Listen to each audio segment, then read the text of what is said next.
ഒരു പുതിയ വണ്ടി എടുക്കുമ്പോൾ റോഡ് ടാക്സ് വളരെയധികം കുറച്ചിട്ട് എടുക്കാൻ പറ്റിയൊരു ഓപ്ഷനാണ് BH രജിസ്ട്രേഷൻ എന്നുള്ളത്. പക്ഷെ BH എല്ലാവർക്കും എടുക്കാൻ പറ്റുന്നില്ല. അതിന് ഒരുപാട് റൂൾസ് ആൻഡ് റെഗുലേഷൻസ് ഉണ്ടല്ലോ. ഇത് ചിന്തിച്ച് നോക്കിയാൽ ഇപ്പം ഞാനൊരു 10 ലക്ഷത്തിന് താഴെ വില വരുന്നൊരു വണ്ടി എടുക്കുമ്പോൾ അതിനാകെ 8%, അതേപോലെ തന്നെ 10 to 20 ലക്ഷത്തിനിടയിലുള്ള ഒരു വണ്ടി എടുക്കുമ്പോൾ അതിനൊരു 10%, 20 ലക്ഷത്തിന് മുകളിൽ എടുക്കുമ്പോൾ അതിന് 12% രജിസ്ട്രേഷൻ വരുന്നത്.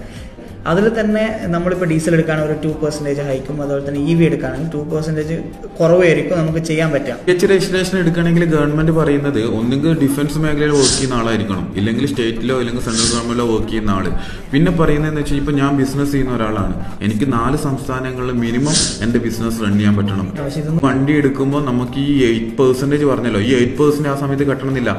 ഓരോ 2 വർഷം കൂടുമ്പോൾ നമുക്ക് കെട്ടിയാലും മതി. ഒരു ഫോർച്യൂണർ എടുക്കുകയാണെങ്കിൽ BH 2 years വെച്ച് ചെയ്യാനാണ് പ്ലാനെങ്കിൽ 53,000 രൂപയ്ക്ക് നമുക്ക് വണ്ടി ഇറക്കാൻ വേണ്ടി പറ്റും. സർക്കാരിനുണ്ടാകുന്ന ലോസ് ചെറിയ ലോസ് അല്ല.